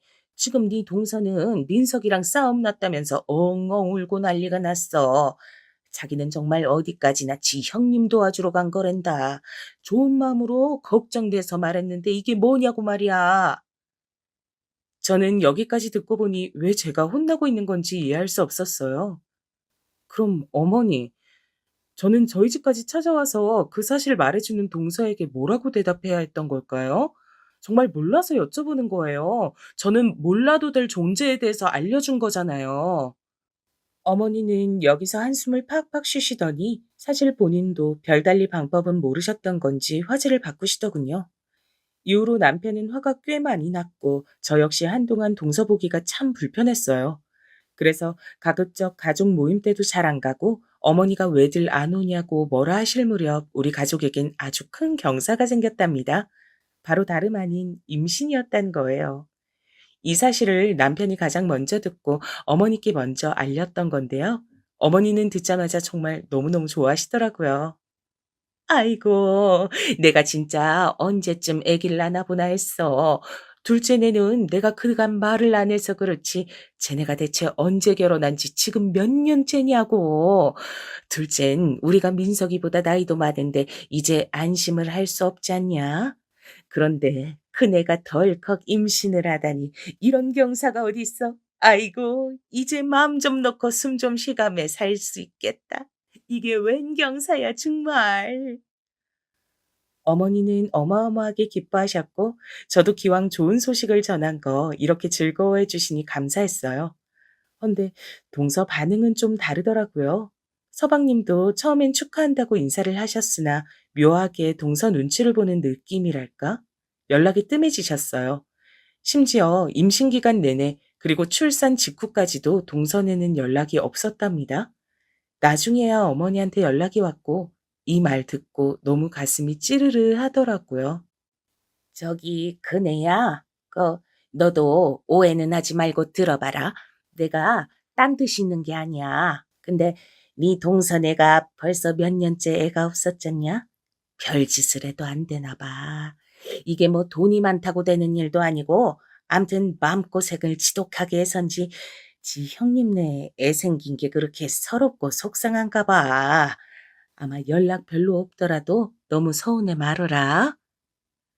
저는 괜히 이 말을 들었다 싶어 애기 낳고 몸조리하면서 마음이 너무 안 좋은 거예요. 나중에 서방님만 잠시 오셔서 축하금 얼마 주고 가셨는데 그때도 되게 눈치를 보셨어요. 와, 형수님 너무 고생 많으셨어요. 우리 와이프요? 저 몸이 안 좋아서요. 저도 지금 챙겨주러 얼른 가봐야 돼요. 저 이거 애기 내복이랑 선물하시라고 제가 약소하게 챙겨왔어요. 축하드려요. 이러면서 서방님은 현금 50만 원을 주셨는데 와중에 이렇게 말씀하시는 거예요. 저기 형수님 죄송한데 이건 제가 제 용돈으로 우리 조카 선물해 주고 싶어서 드리는 거라 저희 와이프한테 따로 감사 인사나 이런 거 안 하셔도 돼요. 아무튼 축하드립니다.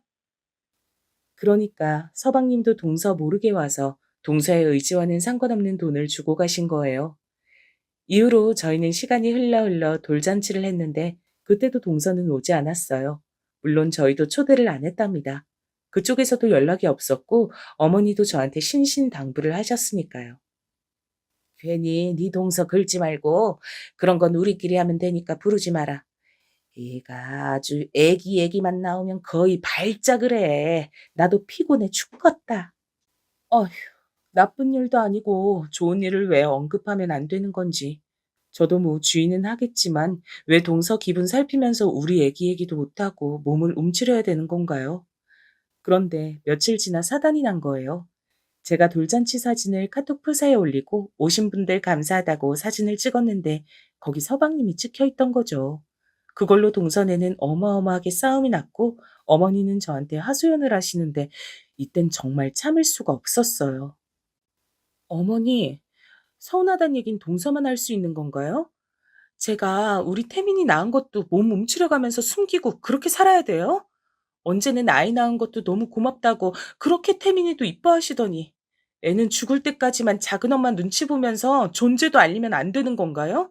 막말로 동서랑 서방님이 싸우던 말던 그건 그 둘 문제잖아요. 왜 제가 몸을 움츠려야 하냐고요. 제 목소리가 너무 커지니 남편이 중간에서 말렸고 아기 낳고 감정이 여러모로 치받쳐 올라와 수습이 안 됐던 저는 결국 아기를 데리고 친정에 가버렸어요. 남편도 중간에서 어찌어찌 말려보다가 난리가 나버렸고요. 결국 우리 부부까지 사이가 불편해지자 어머니는 그제서야 심각성을 아셨는지 별말 안 하시더라고요. 하지만 지금 제 사연 듣는 분들도 느끼시는 게 있으실 텐데 이게 어찌 어머니만의 잘못이겠나요? 모든 상황을 손에 쥐고 뒤에서 흔드는 동서가 정말 나쁜 인간이잖아요. 근데 며칠 지나서 어머니가 왜 그렇게 동서한테 휘둘리셨는지 알겠더군요. 동서는 정말 보란 듯이 아주 유치하게 카톡 프사로 티를 냈어요. 전 그걸 보자마자 남편에게 물었고요. 여보, 이것 좀 봐봐. 동서랑 서방님이랑 어머님, 아버님 모시고 베트남 여행 갔다 왔나 본데? 이게 언제야? 우리 돌잔치 하기 전인 것 같은데? 이런 건 가족 단톡방에 일체 말도 안 하더니 혹시 자기들끼리 따로 모임방 만들어서 진행한 거 아니야? 무려 여행 가는 일인데 우리도 모르게 진행한 게 된 거야? 남편은 당황했는지 그걸 한참 보았고 솔직히 모르진 않았던 것 같아요. 저기, 민석이가 안 그래도 나한테 물어보긴 했었는데 우리야 태민이 돌 준비하고 있으니 바쁘니까 나도 당신 힘들어 보여서 거절했어. 굳이 말할 필요는 없어서. 저는 이때 진짜 한숨만 나더라고요. 남편도 알고는 있었지만 솔직히 동서는 그냥 어머니를 몰래 모시고 가서 아부하고 싶었던 것 같아요. 진짜 일체 조금도 우리 쪽에 한마디도 없었거든요. 어차피 곧 어머니 생신이라 저희도 뭔가 준비해야 했었는데 전 이렇게 마음을 먹었어요. 어머니 생신 명목으로 모시고 간 거랬지? 그럼 그냥 따로따로 하자는 의미인 거네. 우린 우리끼리 알아서 준비를 해야겠어. 저번에 적금 들었던 거 깨고 그걸로 선물 사러 다녀오자, 여보. 그리하여 우리는 300 남짓 모아둔 적금을 깼고 어머니 칠순 기념해서 명품 가방을 사드렸어요. 어머니는 받고 정말 엄청나게 반응을 하시면서 기뻐하셨어요. 아이고, 이제 결혼식이나 어디 갈 때 들고 갈 가방이 생겼네. 이런 거 사지 말래도 선물로 받으면 너무 좋지. 너무 고맙다. 근데 네가 아주 내 면을 세워주는구나. 이런 거 내 주변 할망구들도 얼마나 자랑하는지 몰라. 아무튼 요렇게 어머니 선물을 드리고 끝냈는데 저는 임신하고 나서부터 아이 돌잔치까지 전혀 연락도 없었던 동서로부터 정말 너무나 오랜만에 전화를 받아보게 됐답니다. 형님, 안녕하세요. 오랜만이네요. 그간 잘 지내셨죠? 저 뭐 좀 물어볼 게 있어서요. 저 형님, 왜 따로 행동하시는 거예요? 뭐 못 뵌 지 좀 되긴 했지만 그래도 그런 건 먼저 연락 주셨어야죠. 이번 어머니 생신 형님 낸 가방에 드렸었다면서요? 일부러 따라하고 싶으셨던 거예요? 그게 무슨 동선에도 어머니 모시고 여행 다녀왔잖아. 따로 하려는 의미 아니었어? 동서는 제 말에 어이가 없다는 듯 코웃음 치더니 아주 건방지게 받아치더라고요. 그건 또 어떻게 하셨대?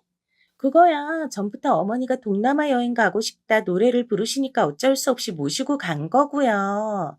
아니 그걸 떠나 지금 형님이 생신 선물 따로 하신 거 묻는 거잖아요. 이렇게 따로 하시면 저랑 제 남편은 뭐가 돼요? 돈이 없어서 못하는 것도 아니고 적어도 물어보셨어야죠. 이 집에 자식이 뭐 얼마나 된다고. 점점 말을 세게 하는 동서를 보고 저도 화가 났고 곱게 말하기 힘들겠더라고요. 동서, 왜 말을 그런 식으로 해? 나 좀 어이가 없다. 좀 더 소통을 했어야 할 필요는 있겠지만, 왜 그런 연락을 내 쪽에서만 해야 돼? 우린 그간 가족 단톡방에 근황 같은 거 꾸준히 올렸는데 대답도 안 했잖아. 그래서 따로 하려는 줄 알았어. 아니, 형님이 뭐 제 마음을 얼마나 안다고 그렇게 단정 지어서 말씀하세요? 게다가 뭔 칠순 선물을 별 순서도 격식도 없이 그렇게 띡 하시는지. 형님도 너무 무리하신 거 아니에요? 어머니한테 애지간히 잘 보이고 싶으셨나 보다. 이런 흐름으로 가니 저는 욱한 감정이 올라와 참지 않고 동서에게 화를 냈어요. 동서 지금 나한테 시비 거는 거야? 서운한 감정 알아달라고 말할 거라면 똑바로 해야지. 나도 상황이 이랬다고 다 설명하고 있는데 무작정 본인 감정만 들이밀면 어쩌란 거야. 내가 그거 하나 안 물어본 게 그렇게 말 들을 일이야? 게다가 물이고 뭐고 우리 형편껏 알아서 한 얘기를 왜 동서한테 이렇게 빈정거림을 당해야 돼? 동서 너무 실망스럽다 진짜. 동서는 제 말에 논리적으로 반박을 못하고 부들부들 거리더니 바쁘다고 전화를 끊었고 저는 이날 하루 종일 기분을 망쳐서 일이 손에 안 잡혔어요. 가뜩이나 저녁에 애가 열나는 바람에 급히 응급실도 다녀왔는데 어머니로부터 부재중 전화가 4통이나 와 있더라고요. 어머니, 전화하셨던데 무슨 일이세요? 저 지금 태민이 고열이 나서 병원 다녀왔어요. 이제 막 겨우 약 먹고 잠들어서 전화드린 거예요. 그러자 어머니는 잠깐 당황하시더니 무슨 일이냐고 재차 묻는 저에게 이렇게 말씀하시는 거예요. 큰애 너도 좀 지혜롭게 작은애랑 지내보고 그래라. 얘 오늘 낮에 찾아와선 형님이 자기 무시하는 것 같다고 울고불고 난리가 났어. 게다가 나는 이 가방이 그렇게 비싼지도 몰랐다. 300이 넘는다며? 아이고, 이런 사치품을 내가 어떻게 받냐. 괜히 생일 선물 받고 이렇게 자식들 싸우고 하는데 내가 어떻게 들고 다녀? 이거 너 시간 될 때 가서 환불하고 나는 50만 원짜리 가죽 가방도 감사히 잘 든다. 그냥 그런 걸로 바꿔와. 여기서 전 그만 화가 치밀어 어머니한테도 마구 성을 내게 됐어요. 옆에 있던 남편이 너무 놀랐는지 핸드폰을 뺏었고요. 아, 진짜 엄마 무슨 말을 하는 거예요, 대체? 재수 씨 정말 왜 그러는 거야? 엄마, 그거 나랑 이 사람이랑 적금 든 돈으로 열심히 고르고 산 거야. 재수 씨 말만 듣고 우리한테 그걸 환불하라 마라. 이게 말이 돼? 그건 우리한테도 실례인 거야, 엄마. 왜 이 사람이랑 내 기분 생각은 안 해? 남편이 이처럼 대차게 싸워준 덕분에 그냥 넘어가긴 했으나 저는 이 일을 잊을 수가 없었어요. 그래서 어머니와의 연락도 피로해서 좀 거리를 두고 있었는데요. 한창 우리 아이는 무럭무럭 자라고 어린이집도 슬슬 보내고 있던 중 남편이 갑자기 이런 말을 하는 거예요. 민석이네. 사이가 되게 안 좋은가 봐 지금. 이유를 나도 모르겠네. 어제 엄마가 전화해서 엄청 걱정하더라고. 보통 상황은 확실히 아니야. 이혼 얘기까지 나온다 그러더라. 순간 이혼이란 단어를 듣고 저도 너무 놀라서 어버버했고 혼자 생각이 많던 중 저녁쯤 어머니께 연락이 왔어요. 예, 큰애야. 저기 미안한데 나랑 좀 네 동선에 같이 가줄 수 없냐? 아휴, 나 혼자 어떻게 해야 될지 모르겠어서 말이다. 둘이 뭐 때문에 그리 크게 싸운 건지 원 아주 난리가 났어. 네 동서는 이혼할 것 같다고 엉엉 울고 민석이는 도통 말을 안 하고 있으니 아주 미치겠다. 휴. 저도 우선 급한 불은 끄자는 생각에 이날 따라갔는데 확실히 집안 분위기가 엄청 냉랭했어요. 보아하니 사정은 몰라도 서방님은 꽤나 화가 나 있었고 동서가 약간 안달하는 분위기더라고요. 그러면서도 이 상황을 저에게 보인 걸 꽤 민망해하는 듯 했어요. 아니, 저기, 형님까지 오셨네요. 어머니한테만 오시라고 한 건데 이렇게 다 오시다니. 그걸 지금 또 신경 쓸 때야? 동서는 어지간히 진짜 내가 싫은가 보다.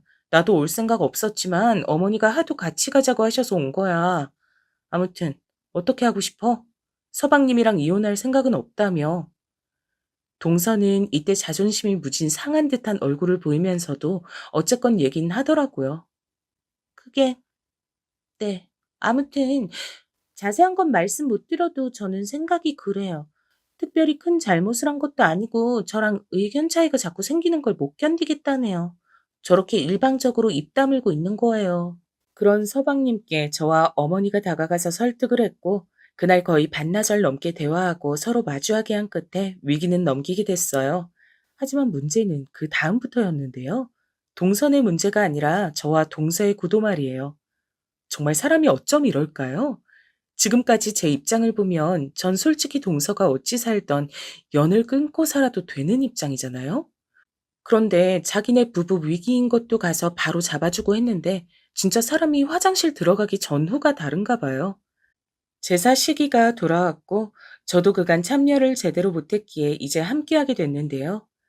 하도 동서가 전에 뭘 따로 하네 마네 어쨌고 이혼 위기가 있었던 동선에도 두루두루 다시 무던히 잘 지내보잔 생각으로 연락을 했어요. 동서, 있잖아. 이번 제사는 어떻게 준비하는 게 좋겠어?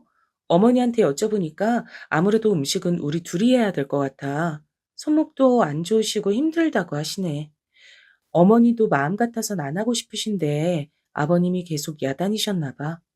요 몇 년은 나도 태민이 돌보느라 못했는데 그간 어떻게 했어? 그러자 동서는 되게 천연덕스런 목소리로 별일 아니란 듯 이렇게 말을 하는 거예요. 그거 그간 제가 다 했었거든요. 뭐 음식 사서 하긴 했지만 한 거는 한 거니까요. 이번부턴 형님이 해보시는 게 어때요? 음식도 잘하시고 그동안 제사 거의 참여 안 하셨잖아요. 이러니 저는 놀랄 수밖에요. 어머니는 분명히 둘이 같이 상의해보라 하셨고 저도 그렇게 하는 게 맞다고 보거든요.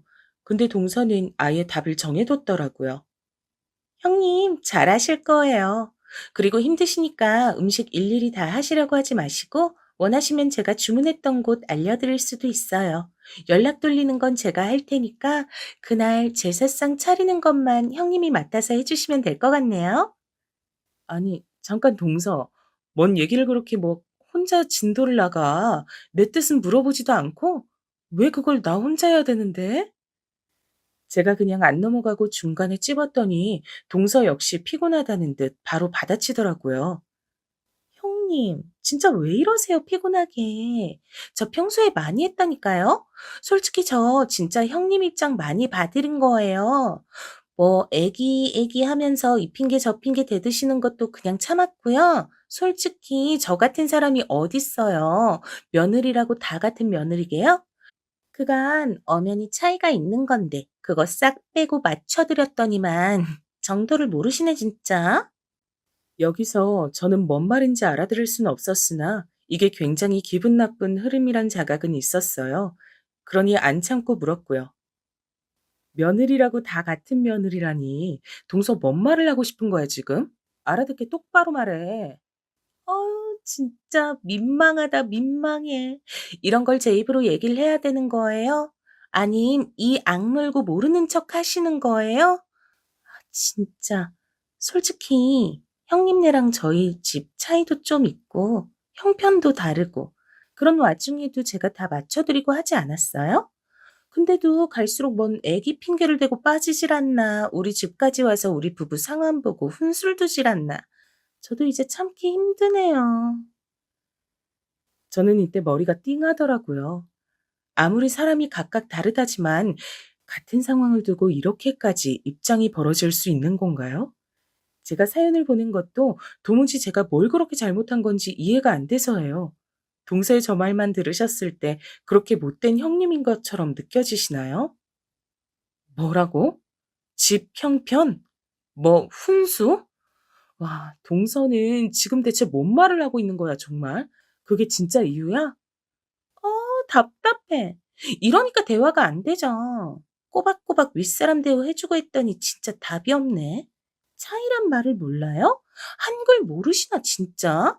아니 아파트만 봐도 답 나오잖아요. 사는 환경 보면 답 나오는 거지. 맨날 무리해서 뭐 하고 징징대는 집이랑 쪼들리는 거 없이 멀쩡히 사는 집이랑 같냐고요. 그럼 제가 그동안 다 배려하며 행사도 넘어가줬더니 뭘 꼬치꼬치 따지시는 거예요, 진짜. 전 너무 황당하다 못해 순간적으로 이렇게 다다다 말로 얻어맞은 게 너무 분하더라고요. 이야, 내가 지금 환경까지 싸잡아서 이런 말 들어야 돼? 뭐? 무리를 해서 뭘 징징대? 동서, 진짜 그 말에 후회가 없어? 제사 하나 때문에 지금 연이라도 끊을 생각이야? 그런데 동서는 진짜 마치 메롱하고 놀려대듯 이죽거리면서 절 약올려대더라고요. 어머, 무서워라. 지금 말로는 안 되니까 윽박 지르시는 거예요? 형님이야말로 뭔 제사 음식 하는 것 같고 이렇게 핏들 세워요. 하라면 그냥 하면 되는 거지. 그냥 본인 환경이랑 이런 거 순응하고 사세요. 머리 아프게 싸울 생각 하지 말고. 나 지금 동서가 한 말들을 그냥 넘길 수가 없겠는데. 환경이네 차이네. 제사 하나 갖고 집 사는 형편까지 끌고 와서 이상하게 만든 사람이 누구야? 나 이거 그냥 못 넘어가. 어머니한테도 말씀드릴 거야. 와, 그깟 아파트 갖고 뭐? 답이 나와? 그러자 동서도 이때부터 말이 더 세지더라고요. 제가 어머니한테 말한다고 했으니 팍 예민해진 거예요. 얘기하라면 얘기하세요. 뭐 그거 무서울 거 있나요? 저야말로 할 말 많죠. 그리고 아파트가 왜요? 대한민국 아파트 무시하시네. 애초에 서울 24억대 아파트랑 경기도 어디 4억대 아파트랑 부동산 커뮤니티에서 입도 못 대고 마주칠 수도 없는 구조예요. 이 간단한 차이를 모르시네. 뭐 더 좀 설명해 드려요? 아니, 애초에 이게 중요한 거 아닌데 자꾸 말꼬를 잡으시네 진짜. 야, 동서 이런 사람이었어? 우리가 사는 아파트 갖고 무시하는 거야, 지금? 아파트 따위, 뭐, 신분 증명이라도 받았어? 어머, 자꾸 현실 부정하시네? 신분 증명, 뭐, 틀린 말은 아니죠? 엄연히 계급이랄까? 그냥 그런 거 아니에요? 다들 알면서 모르는 척 하는 거잖아요. 아무튼, 자꾸 저 치사한 사람 만들지 말고요. 더 말꼬리 잡지 말고 그만 얘기 끝내요. 어머니한테 일러 바치던 말던 알아서 하시고, 전 제사 음식 안 해요. 땅땅. 그렇게 결론 났어요. 아시겠죠? 이러고 전화를 끊어버린 동서. 저는 참을 수가 없어 몇 통이나 다시 전화를 걸었지만 중간에 동서는 전화를 아예 넘겨버리더라고요. 너무 얄밉고 속에서 욕이 올라와 참을 수 없었던 저는 남편한테 전화해서 울며 불며 난리를 쳤어요. 재수 씨가 그런 식으로 말을 했다고? 야, 이거 진짜 전쟁인데? 어쩌려는 거야, 정말. 그래서 당신 어떻게 하려고? 어머니한테 말씀드리려고? 나 지금 그렇게 생각하고 있는데, 말은 그렇게 했지만 하고 싶진 않아. 어머니한테 알린다고 더 좋아질 사정도 아니고, 그냥 너무 열받아서 일단 당신한테 말한 거야. 그러자 남편은 씩씩거리는 저를 일단 진정시켰고 이날따라 또 저희 애가 아팠어요. 안 그래도 애 신경 쓰느라 바쁜 저에게 동서는 저렇게 벌집 쑤시듯 속을 다 뒤집어 놓은 거예요. 어떻게 같이 엿을 먹일까 생각하려던 차 애 데리고 응급실 쫓아다니고 집에 와서 보니 새벽 2시더라고요. 저도 겨우 자려고 눈을 붙였다가 도통 잠을 잘 수가 없는 거예요. 낮에 통화한 게 너무 열받고 몸은 너무 피곤하니 외려 잠이 안 오고. 그리고 낮에 동서가 했던 말이 생각나서 무심결에 저도 부동산 커뮤니티 쪽을 검색해서 둘러보게 됐는데요. 거기서 저는 순간적으로 눈에 확 띄는 단어를 봤어요. 그건 바로 동서가 살고 있는 그 아파트 브랜드명으로 된 아이디였는데 그게 인기걸로 올라가 있더라고요. 심지어 제목은 제가 도저히 눌러보지 않을 수 없는 제목으로 적혀 있었어요. 이게 뭐야? 주제를 모르는 형님 짜증나 죽겠어요? 땡땡 지역, 땡땡 아파트 헌데? 이거 설마 동서인가? 저도 모르게 말이 이렇게 터져 나왔고 급히 그 글을 눌러서 읽게 됐는데요. 읽는 내내 저는 기함을 토하고 말이 안 나와서 몇 번이나 가슴을 눌러가며 속에서 욕이 올라오는 걸 참게 됐어요. 거기다 글을 올린 건 동서가 맞았고요. 그 내용이 정말 가관도 아니었답니다. 그 글에 달린 댓글들은 꽤 많아서 그거 읽어보면서 더 열이 받았어요. 저는 그냥 넘어갈 생각도 아니었지만 이 글을 보고 더욱 분노 버튼이 눌려 새벽 3시에 동서한테 전화를 했답니다. 여보세요? 동서. 이제야 전화를 받네. 지금이 몇 시냐고? 그게 중요해? 자다 깼음 정신 차리고 내 말 들어. 지금 뭔 짓을 해놓은 거야? 동서는 제 말에 매우 짜증을 내며 별 미친 사람을 다 보겠다는 듯이 와중에 또 빈정거리더라고요. 뭐야, 진짜. 이 새벽에 잘못 누른 게 아니고 지금 저랑 뭐 머리 잡고 싸움하자고 전화하신 거예요? 여보, 형님이야. 잘못 전화하신 거 아니고 나한테 따지려고 전화한 거래. 몰라. 무슨 일은 무슨 일이겠어. 동서는 저랑 통화하는 와중에 옆에서 서방님이 물었는지 막 대답을 해주고 있더라고요.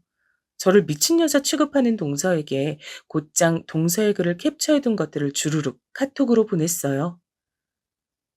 이거 확인하고도 그딴 말이 나오는지 보고 싶다, 동서. 나 내일 동선에 찾아가도 되지? 야, 사람을 무슨 아주 그냥 땅바닥에서 구걸하는 거지 등신으로 만들어 놨네.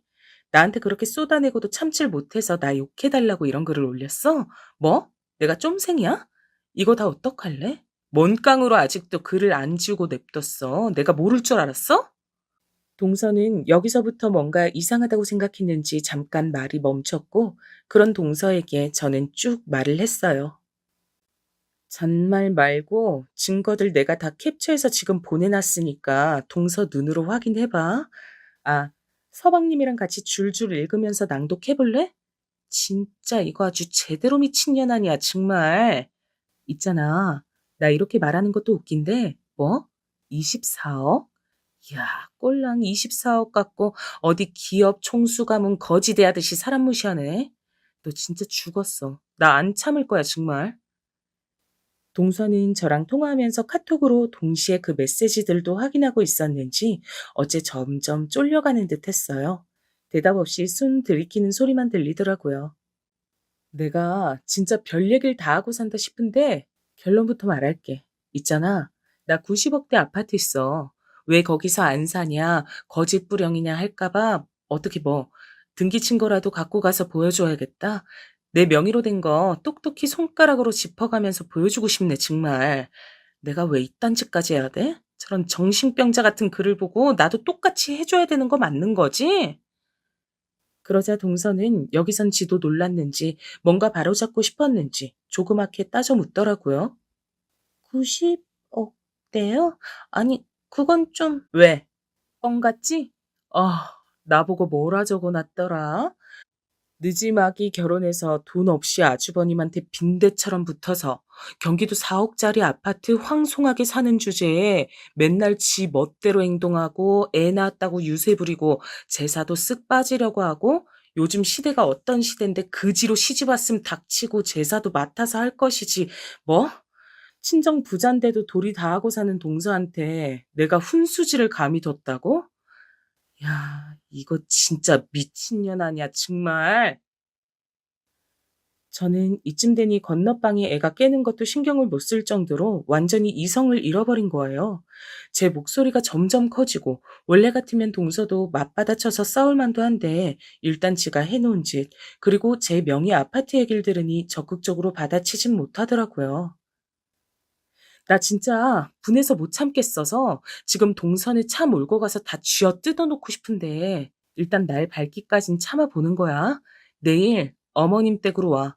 잔말 말고 묻지도 따지지도 말고 당장 쳐와. 알았어? 전화 끊어. 그러고 저는 전화를 끊어버렸고 동서는 그 뒤로 전화를 두어 번 걸었지만 저는 받지 않았어요. 다음날 아침 저는 남편에게 이 상황들을 다 말했고 곧장 시댁으로 건너가게 되었답니다. 어머니는 안절부절 못하면서 또 뭔 일이냐고 하시는데 그 반응이 저를 또 화나게 하더라고요. 아니, 뭔 일인데 아침 대바람부터 휴일날에 이렇게 다 불러 모아. 큰애 너는 또 갑자기 왜 그러고?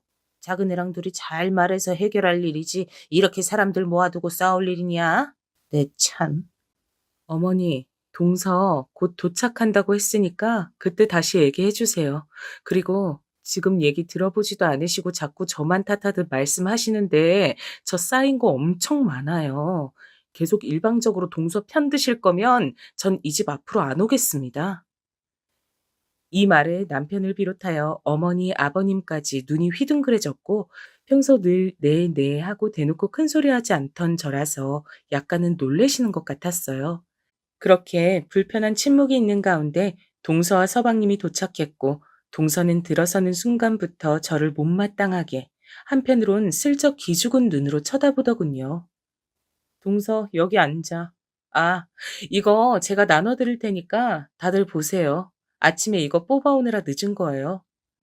저는 준비한 종이들을 쫙쫙 돌렸어요.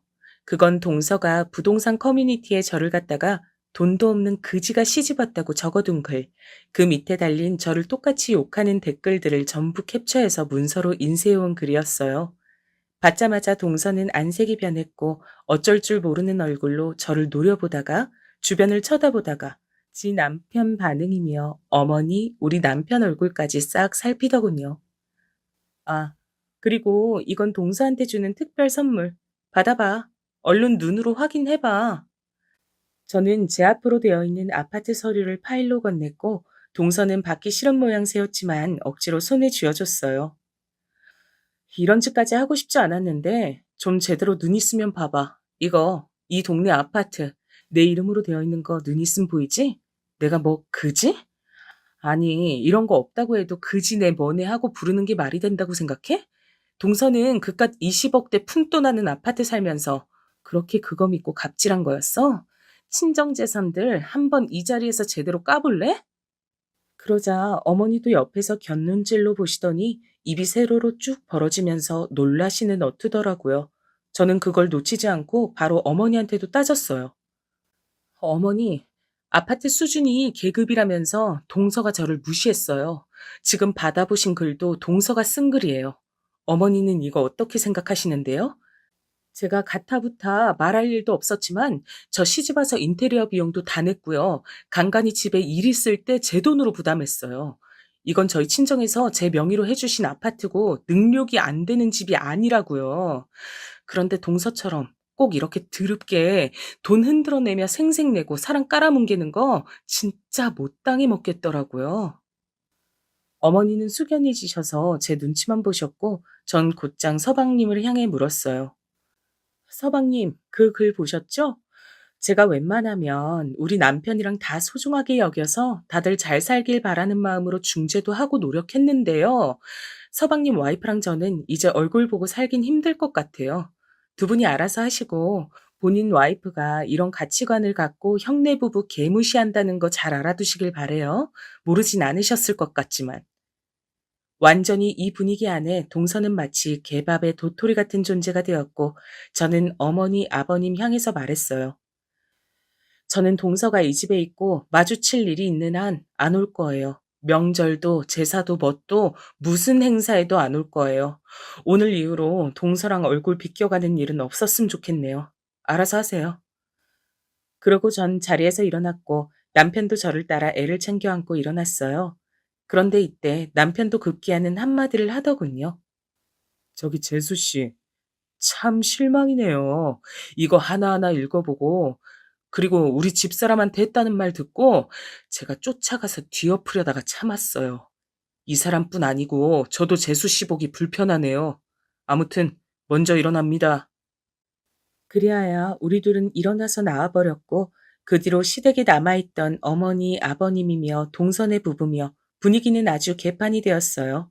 서방님이 이걸 참을 리는 없었고 그 부부는 계속해서 분쟁이 끊이질 않더니 결국 이혼 얘기가 또 나오게 됐는데요. 어머니는 감히 제 앞에서 동서네 부부 이혼이 걱정되네 뭐네 소리를 하진 못하셨지만 남편 얘기를 들으니 대강 분위기가 파악되더라고요. 민석이는 완전 없는 정 있는 정 다 떨어졌더라고. 당신한테만 그랬을 리는 없다고 생각했는데 재수 씨가 안 그래도 자기 친정 좀 산다면서 그렇게 민석이한테 생색을 냈다네. 지네 친정에도 끌고 다니고 부잣집 사위 노릇하라면서 말이야. 근데 민석이도 그날 잘 참고 잘 지내보려다가 완전 터져버린 거지. 지금 재수 씨가 빌고 그렇게 붙잡고 난린데 민석이는 아무래도 이혼할 것 같아. 남편의 말처럼 현재 이런 상황 중에 있고요. 전 그 뒤로 동서의 연락도 어머니의 연락도 받지 않고 편히 잘 살고 있어요. 다시는 동서 같은 인간군상 마주치질 않길 바라며 인생 진짜 더러운 경험했다 생각하고 살고 있답니다. 저의 이런 분풀이를 함께 끝까지 들어주셔서 감사하고 모두들 건강하시면 좋겠습니다. 그럼 안녕히 계세요.